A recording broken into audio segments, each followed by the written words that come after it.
ಸಹೃದಯರೇ, ಬನ್ನಂಜೆಯವ್ರ ಬಗ್ಗೆ ಮಾತಾಡುವಾಗ ಗಂಭೀರವಾಗೇ ಮಾತಾಡಬೇಕು. ಇಷ್ಟೊತ್ತು ನಾವು ನೋಡಿದ್ದೀವಿ ಅದನ್ನು. ಒಳಗೆ ಗಾಂಭೀರ್ಯವನ್ನಿಟ್ಟುಕೊಂಡು ಒಂದು ಸ್ವಲ್ಪ ತಮಾಷೆ ಮಾತು ಒಂದನ್ನು ಹೇಳ್ಬೋದು ಅಂತ ಕಾಣುತ್ತೆ. ನಾನು ವಿದ್ಯಾಭ್ಯಾಸ ಮಾಡ್ತಿದ್ದಾಗ ಉಡುಪಿಗೆ ಹೋಗ್ತಿದ್ದುಂಟು. ನಾನು ಓದಿದ್ದು ಮೈಸೂರಿನಲ್ಲಿ.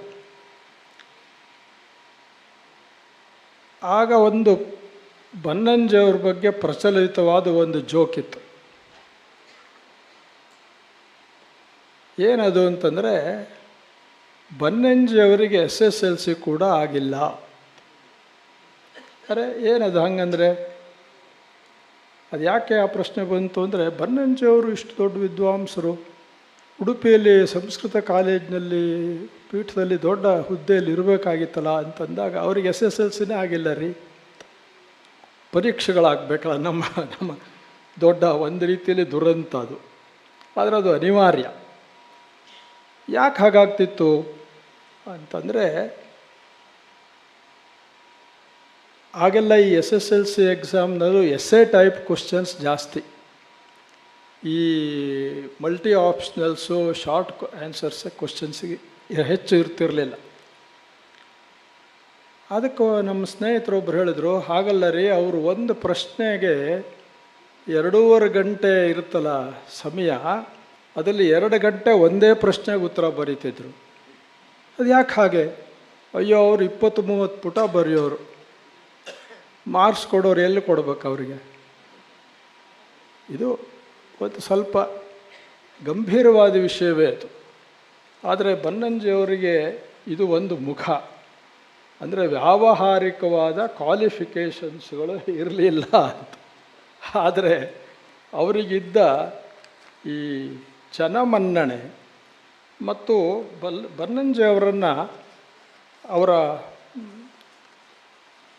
ಮಾತಿನ ವೈಖರಿಯನ್ನು, ಅವರ ವಿದ್ವತ್ತನ್ನು ಕೆಲವೇ 4 ವಿಶೇಷಣಗಳಲ್ಲಿ ನಾನು ತಮ್ಮ ಮುಂದಿಟ್ಟು, ಭಗವದ್ಗೀತೆಯ ಒಳನೋಟ ಅಂತೇನಿಲ್ಲ, ಭಗವದ್ಗೀತೆ ಮತ್ತು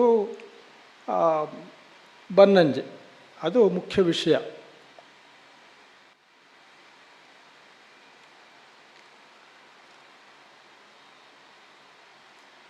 ಬನ್ನಂಜೆಯವರು ನಿಶಿತಮತಿ, ಸತತ ಅಧ್ಯಯನ, ನಿರಂತರ ಚಿಂತನ, ಅದಕ್ಕೆ ಪೂರಕವಾದ ಅಪೂರ್ವ ಪ್ರತಿಭೆ ಒಳಗಿದ್ದದ್ದು.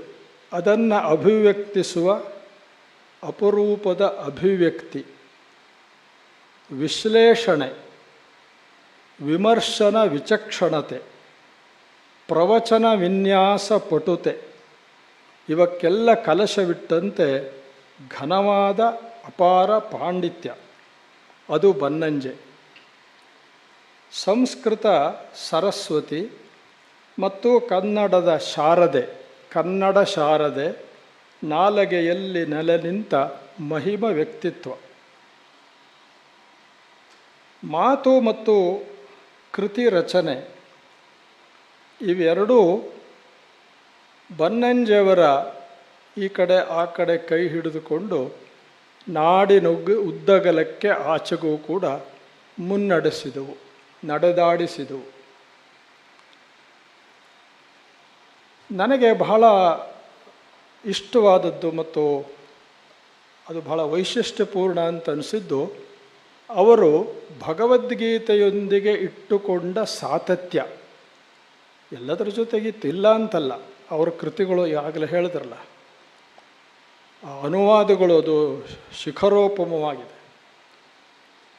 ಆದರೆ ಭಗವದ್ಗೀತೆ, ಬನ್ನಂಜೆ ಅವರ ಭಗವದ್ಗೀತೆಯ ನಲ್ನುಡಿ, ಕೈಪಿಡಿ, ಹೀಗೆ ವಿಭಿನ್ನ ಸ್ತರದ ಪುಸ್ತಕಗಳಿವೆ ಭಗವದ್ಗೀತೆ ಮೇಲೆ ಅವರದು.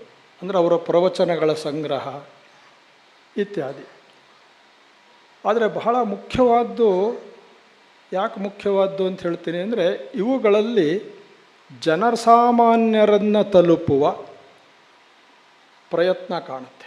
ನಲ್ನುಡಿ ಒಳಗೆ ಭಗವದ್ಗೀತೆಯನ್ನು ಆಕರ್ಷಕವಾಗಿ, ವಸ್ತುವಿಗೆ ಚ್ಯುತಿಯಾಗದ ಹಾಗೆ ಅದನ್ನು ಜನಸಾಮಾನ್ಯರಿಗೆ ತಲುಪಿಸುವುದು ಹೇಗೆ. ಹಾಗಾಗಿ ಬನ್ನಂಜೆ ಬಹಳ ಪ್ರಸಿದ್ಧರಾದರು.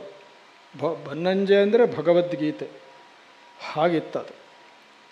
ಆದರೆ ಒಂದು ವಿಶಿಷ್ಟವಾದ ಪ್ರಯತ್ನವನ್ನು ಪುತ್ತಿಗೆ ಶ್ರೀಗಳವರು ಬನ್ನಂಜೆಯವರ ಮೂಲಕ ಮಾಡಿಸಿದರು ಅಂತ ಅವರೇ ಬರ್ಕೊಂಡಿದ್ದಾರೆ ಅದನ್ನು. ಆ ಭಗವದ್ಗೀತೆ ಏನು ಅಂದರೆ, ಭಗವದ್ಗೀತೆ ಕನ್ನಡದ ಕನ್ನಡಿಯಲ್ಲಿ ನಮಗೆ ಎದುರಿಗಿರುವ ವಸ್ತು ಕಾಣುತ್ತೆ. ಕನ್ನಡದ ಕನ್ನಡಿಯ ಮುಂದೆ ಸಂಸ್ಕೃತದ ಭಗವದ್ಗೀತೆ ಇದೆ. ಆ ಭಗವದ್ಗೀತೆ ಅದು ಬೇಂದ್ರೆಯವರೇ ಮೊದಲು ಪ್ರಯೋಗಿಸಿದ್ದು ಅಂತ ಕಾಣುತ್ತೆ. ಕನ್ನಡಿಸೋದು ಅಂತ, ಕನ್ನಡದಲ್ಲಿ ಕನ್ನಡಿಸುವುದು. ಅದು ಕನ್ನಡಿಯಲ್ಲಿ, ಕನ್ನಡದ ಕನ್ನಡಿಯಲ್ಲಿ. ಈ ಕೃತಿ ನನಗಂತೂ ಬಹಳ ಬಹಳ ಅಂದರೆ ಬಹಳ ಆಪ್ಯಾಯಮಾನವಾದ ಕೃತಿ. ನನ್ನ ಮನದಲ್ಲಿ ಬನ್ನಂಜೆಯವರ ಬಗ್ಗೆ ಇದ್ದ ಸಂಪೂರ್ಣ ಗೌರವಕ್ಕೆ ಮುಖ್ಯ ಕಾರಣ ಅದು. ಈ ಗೀತೆ ಒಂದು ಪರಂಪರೆ ಅಂತಂದರೆ, ನಮ್ಮಲ್ಲಿ ಎಷ್ಟು ಗೀತೆಗಳಿವೆ. ರಾಮಗೀತೆ, ಶಿವಗೀತೆ, ಋಭುಗೀತೆ, ವಸಿಷ್ಠ ಗೀತೆ, ಉದ್ಧವ ಗೀತೆ. ಆದರೆ ಇವೆಲ್ಲವುಗಳಿಗೆ ರಾಜ ಭಗವದ್ಗೀತೆ. ಅದರ ಪ್ರಸ್ತಾವನೆಯೊಂದಿಗೆ ಈ ಭಗವದ್ಗೀತೆ ಹೇಗೆ ರಾಜ ಆಯಿತು ಅಂತ ಅವರು ವಿವರಿಸ್ತಾರೆ. ವಿವರಣೆಗೆ ನಾವು ಹೋಗೋದಿಲ್ಲ, ತುಂಬ ಚೆನ್ನಾಗಿದೆ ಅದು.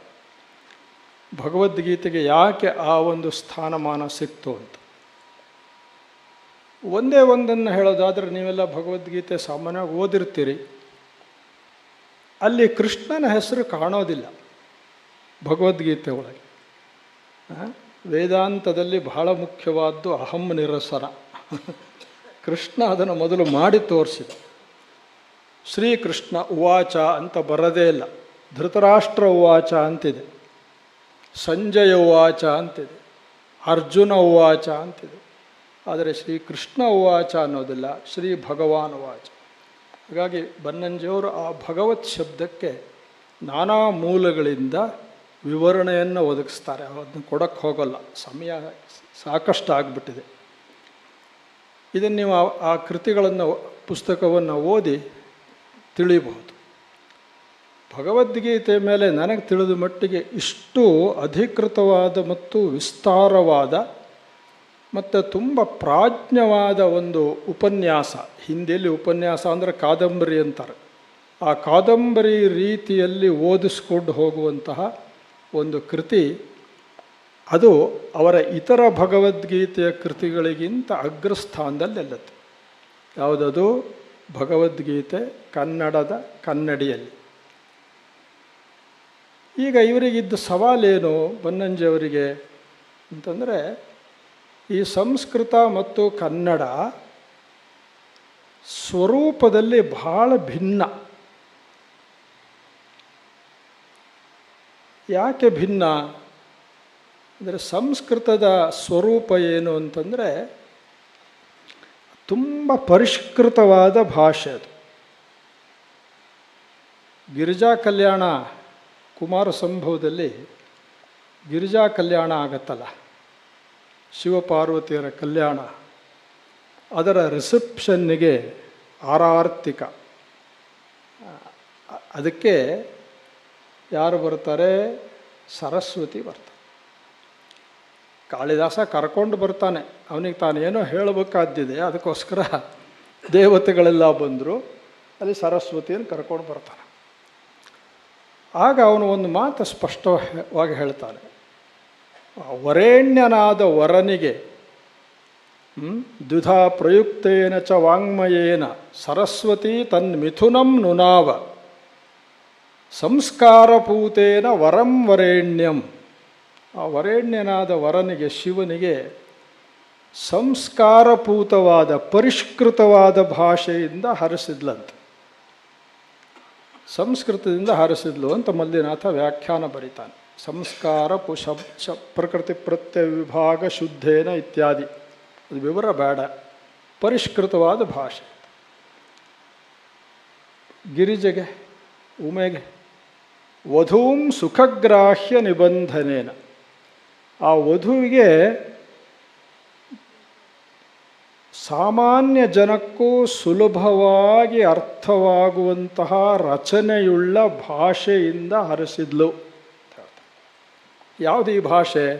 ಅದರಲ್ಲಿ ಕನ್ನಡವೂ ಒಂದು. ಪ್ರಾಕೃತ ಭಾಷಾ ಇತ್ಯರ್ಥ.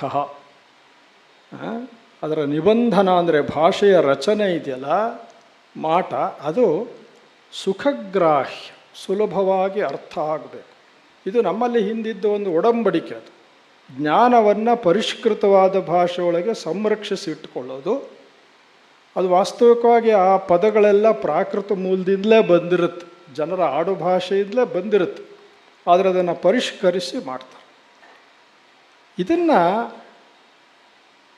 ಮತ್ತೆ ಜನ ಸಾಮಾನ್ಯರು ತಮ್ಮ ಭಾಷೆಯೊಳಗೆ ಮತ್ತೆ ಅದನ್ನು ಹಂಚಿಕೊಂಡು ಕಾಲ ಕಾಲಕ್ಕೆ ಅರ್ಥ ಮಾಡ್ಕೋತಾ ಇರ್ತಾರೆ. ಇದೊಂದು ದಾಂಪತ್ಯ, ಶಿವ ಗಿರಿಜೆಯರ ದಾಂಪತ್ಯ, ಸಂಸ್ಕೃತ ಮತ್ತು ಪ್ರಾಕೃತಗಳ ಒಂದು ಒಡಂಬಡಿಕೆ. ಇದಕ್ಕೊಂದು ಈ ಕಾಲದಲ್ಲಿ, ಆಧುನಿಕ ಕಾಲದಲ್ಲಿ ದಿ ಬೆಸ್ಟ್ ಎಕ್ಸಾಂಪಲ್ ಕೊಡಿ ಅಂದರೆ ಅನೇಕರಿದ್ದಾರೆ. ಬನ್ನಂಜಿಯವರು ಒಬ್ಬರು ಅದರಲ್ಲಿ ಬಹಳ ಪ್ರಮುಖರು. ಅದನ್ನು ಈಗ ವಿಜಯಸಿಂಹ ಅವರು ಪ್ರಸ್ತಾಪಿಸಿದರು. ಬೇಂದ್ರೆಯವರ ಮಾತನ್ನು. ಬೇಂದ್ರೆಯವರ ಮಾತು ಒಂದು ರೀತಿಯಲ್ಲಿ it's a complaint and also compliment. It's more a compliment. ಆ ಮಾತು ಹೀಗಿದೆ: ಬಾಣನ ಕಾದಂಬರಿ ಭಾರೀ ಜರದ ಶಾಲೆಯುಟ್ಟ ನೀರೆ, ಭಾರೀ ಜರದ ಶಾಲೆಯುಟ್ಟ ನೀರೆ. ಯಾವುದೋ ಬಾಣನ ಕಾದಂಬರಿ. ಈಗ ಸರಳವಾಗಿ ಮುಂದಿನ ವಾಕ್ಯ ರಚನೆ ಮಾಡ್ತಾರೆ. ಬೇಂದ್ರೆ ಬಹಳ ಚೂಟಿ, ಬಹಳ ತುಂಟ್ರವರು. ಅವ್ರು ಹೇಳ್ತಾರೆ, ಬನ್ನಂಜೆಯವರು ಅಪ್ಸರೆಗೆ ನೈಲಾನ್ ಸೀರೆ ಉಡಿಸಿದ್ದಾರೆ.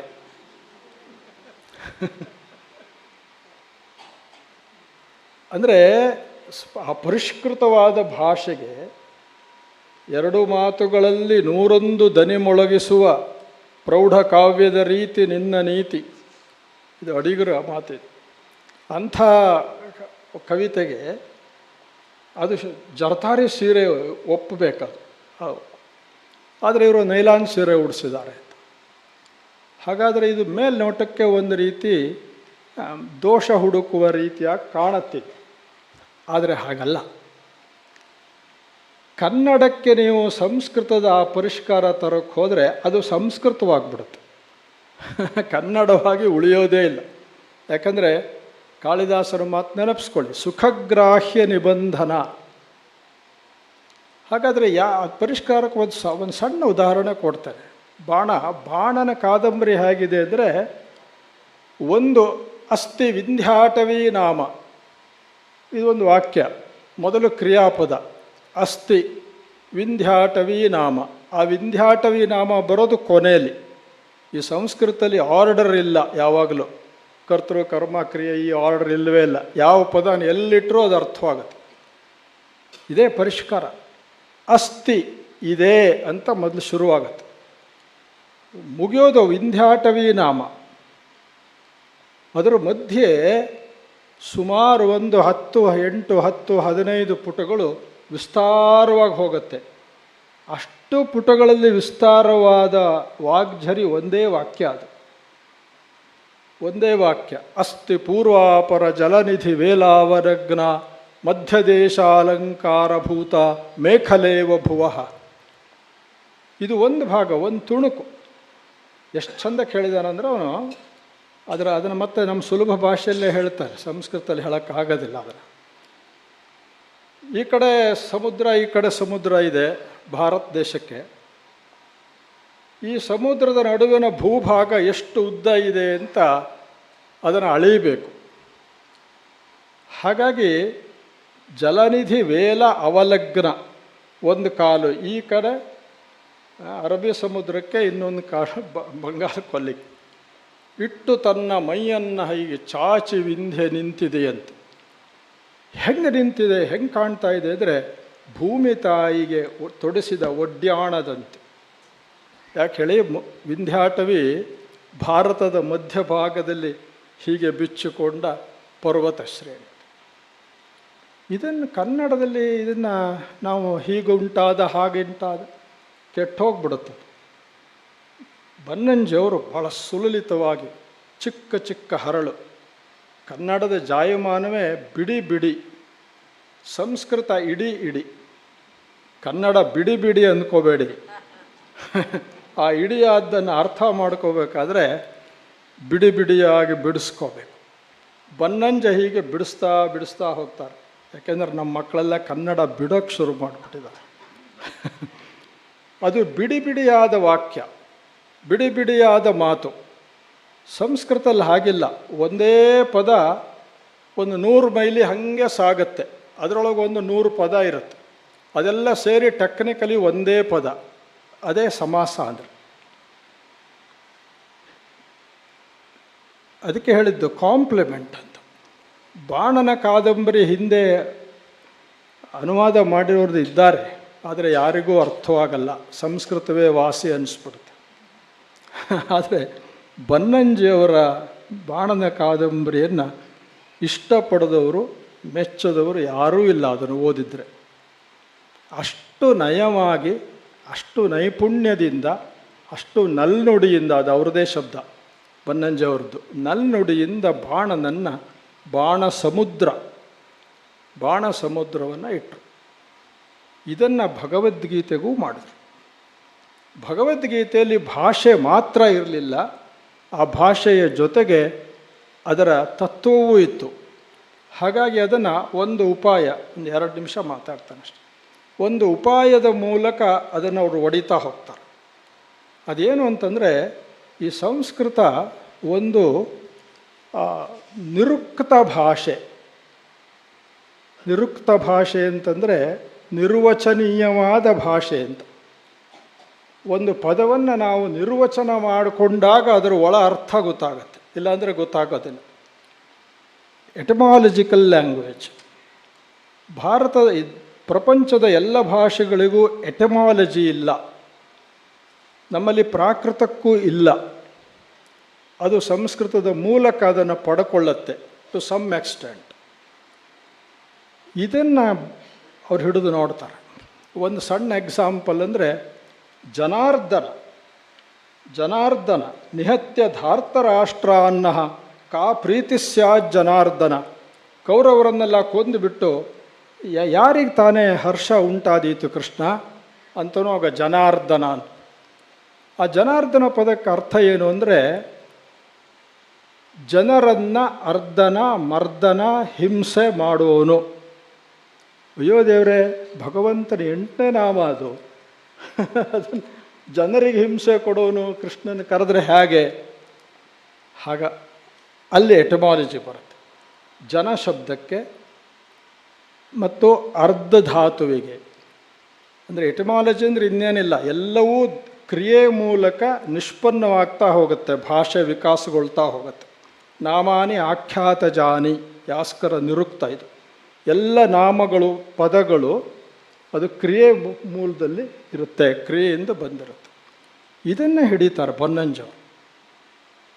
ಅದನ್ನು ಹಿಡಿದು ತತ್ವಶಾಸ್ತ್ರವನ್ನು ಇದು ಬಾಣನ ಹಾಗೆ ಅದು ಬರೀ ಕಾವ್ಯ ಅಲ್ಲ, ಇಲ್ಲಿ ತತ್ವಶಾಸ್ತ್ರ ಇದೆ. ತತ್ವಶಾಸ್ತ್ರದಲ್ಲಿ ಶ್ರೇಷ್ಠವಾದ ಗ್ರಂಥ ಅದು. ಆ ತತ್ವಶಾಸ್ತ್ರವನ್ನು ಹಿಡಿದು ಅದರ ಬೇರುಗಳನ್ನೆಲ್ಲ ಬಿಡಿಸ್ತಾರೆ. ಇದಕ್ಕೊಂದು ಆಧಾರ ನಮಗೆ ಪಾಣಿನಿಯ ಧಾತುಪಾಠ. ಅದು ಒಂದೇ ಅಲ್ಲ, ಆದರೆ ಅದು ಮೇಜರ್. ಅದಕ್ಕೆ ಪೂರಕವಾದ್ದು ಕೆಲವಿದೆ. ಅದು ಅಲ್ಲದೇ ಇರುವಂಥ ಧಾತು ನಿರ್ವಚನವನ್ನು ಅವರು ತಲೆದೂಗು ಹಾಕಿಕೊಡ್ತಾರೆ ಬನ್ನಂಜಿಯವರು. ಅದೆಲ್ಲ ವಿವರಿಸೋಕ್ಕೆ ಸಾಧ್ಯ, ಅದು ದೊಡ್ಡ ವಿಸ್ತಾರವಾದ ಭಾಷೆ. ಸೊ ಹೀಗೆ ಅವರು ಗೀತೆಯನ್ನು ಕೇವಲ ಮೊದಲ ಹಂತ ನಲ್ನುಡಿಯಾಗಿ ಕೊಡೋದು. ಅವರು ಅದನ್ನು ಉದ್ದಗಲಕ್ಕೆ ಮಾಡಿದರು. ವಿಶೇಷವಾಗಿ ಕನ್ನಡ ನಾಡಲ್ಲಂತೂ ಊರಲ್ಲಿ ಮಾಡಿದ ಹಾಗೆ ಮಾಡಿದ್ರು ಅವರು. ಆ ನಲ್ನುಡಿಯಿಂದ ಜನರಿಗೆ ಗೀತೆಯ ಸಾರವನ್ನು ಕೊಟ್ಟರು, ಅದರ ಒಳ ಮರ್ಮಗಳನ್ನೆಲ್ಲ ಈ ಕನ್ನಡದ ಕನ್ನಡಿಯಲ್ಲಿ ಕೊಟ್ಟರು. ಇದು ಒಂದು ಉದಾಹರಣೆ ನಾನು ಕೊಟ್ಟಿದ್ದು ಜನಾರ್ದನ ಅಂತ. ಇಂಥ ಎಷ್ಟು ಅಡಿಗಡಿಗೆ ಆ ಪದಗಳನ್ನು ಅವರು ನಿರುಕ್ತದ ಮೂಲಕ, ನಿರ್ವಚನದ ಮೂಲಕ, ಎಟಮಾಲಜಿ ಮೂಲಕ ಬಿಚ್ಚುತ್ತಾ ಹೋಗ್ತಾರೆ, ವಿಸ್ತರಿಸ್ತಾ ಹೋಗ್ತಾರೆ. ಹಾಗಾಗಿ ಬನ್ನಂಜಿಯವರು ನನಗೆ ತಿಳಿದ ಮಟ್ಟಿಗೆ ವಿಶೇಷವಾಗಿ ಈ ಉಪನ್ಯಾಸದಲ್ಲಿ ಇವತ್ತು ಯಾರ್ದಾರು ಮೊದಲನೇ ಹೆಸರು ಹೇಳಿ ಅಂದರೆ ಎರಡೂ ಇರಬೇಕು, ವಸ್ತು ಮತ್ತು ಅಭಿವ್ಯಕ್ತಿ. ಇವೆರಡರಲ್ಲೂ ಪರ್ಫೆಕ್ಟ್ ಪರಿಪೂರ್ಣನಾದ ಒಬ್ಬ ವ್ಯಕ್ತಿ ಹೆಸರು ಹೇಳಿ ಅಂದರೆ ಅದು ಬನ್ನಂಜಿ. ಅವರ 90ರ ಈ ಬದುಕಿದ್ರೆ ವಯೋಮಾನ ಇಲ್ಲ ಅಂದರೆ ಅವರ ಕಾಲ ಭಾಳ ಅರ್ಥಪೂರ್ಣವಾದ್ದು. 9 ಅನ್ನೋದು ಶಿಖರ ಸಂಖ್ಯೆಗೆ. 0 ನಮ್ಮ ಭಾರತೀಯ ಗಣಿತಶಾಸ್ತ್ರದಲ್ಲಿ 0 ಬೆಲೆ ಇಲ್ಲದ್ದಲ್ಲ, 0ಗೆ ಬೆಲೆ ಇರೋದು. ಸ್ಥಾನಂ ದಶಗುಣಂ ಸ್ಮೃತಂ. ಆ 0 ಒಂದಿಟ್ಟರೆ ಒಂದು ಅಂಕೆ ಮುಂದೆ ಅದರ 10 ಪಟ್ಟು ಏರಿಸ್ಬಿಡುತ್ತೆ. ಎರಡೂ 90ನೇ ವರ್ಷದ್ದು ಭಾಳ ಅರ್ಥಪೂರ್ಣ ಇದೆ. 9 ಅದನ್ನು ಒಡೆದಾಗ ಸಿಗುವ ಸಂಖ್ಯೆ, ಅದು ಶಿಖರ. 10 ದಶ ಪದಕ್ಕೇನೆ ಅತ್ಯಂತ ಸಮೃದ್ಧವು ಪಾಣಿನಿ. ಸೊ ಅದು 0. ನಾವೆಲ್ಲ 0 ಅಂದರೆ ಏನೂ ಇಲ್ಲದ್ದು ಅಂದ್ಕೋತೀವಿ. ಈಸ್ ಎ ಬಿಗ್ ಝೀರೋ ಅಂತೀವಿ. ನೋ, ಝೀರೋನೇ ಬಿಗ್ಗು, ಮತ್ತು ಬಿಗ್ ಝೀರೋ ಆದರೆ ಇನ್ನು ಹೇಗಿರುತ್ತೆ. ಹಾಗಾಗಿ ಈ 90ರ ಹೊತ್ತಿನಲ್ಲಿ ಈ ಬನ್ನಂಜಿಯವರನ್ನು ಅಂಥ ವಿದ್ವಾಂಸ ಸಿಗೋದು ತುಂಬ ವಿರಳ. ವಕ್ತಾ ಶತಸಹಸ್ರೇಷು ಅಲ್ವಾ, ಸಹಸ್ರೇಷು ಚ ಪಂಡಿತ. ಅಂಥವ್ರನ್ನ ಒಂದು ಸಿಕ್ಕ ಸಮಯದಲ್ಲೇ ನೆನೆಸ್ಕೊಳ್ಳೋಕ್ಕೆ ಅವಕಾಶ ಮಾಡಿಕೊಟ್ಟ ನಿಮ್ಮ ಎರಡೂ ಪ್ರತಿಷ್ಠಾನದವರಿಗೆ ಮತ್ತು ವೀಣಾ ಬನ್ನಂಜಿ ಅವರಿಗೆ, ನಮ್ಮ ಆತ್ಮೀಯರಾದ ಹರ್ಷ ಡಂಬಳ ಅವರಿಗೆ ವಂದನೆ ಹೇಳಿ ನನ್ನ ಮಾತು ಮುಗಿಸ್ತೇನೆ. ನಮಸ್ಕಾರ.